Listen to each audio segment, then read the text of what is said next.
ونادى أصحاب الأعراف رجالا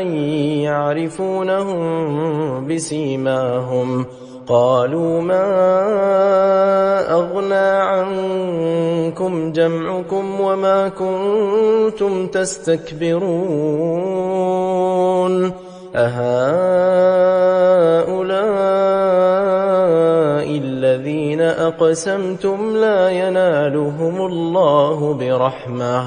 ادخلوا الجنة لا خوف عليكم ولا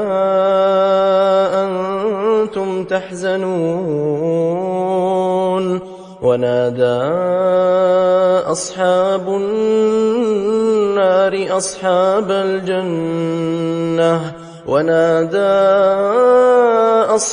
النار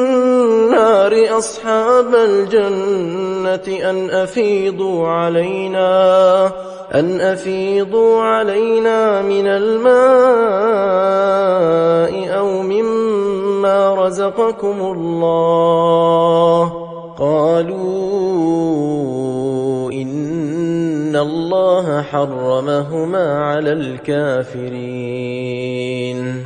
الذين اتخذوا دينهم لهوا ولعبا وغرتهم الحياة الدنيا فاليوم ننساهم كما نسوا لقاء يومهم هذا وما كانوا بآياتنا يجحدون ولقد جئناهم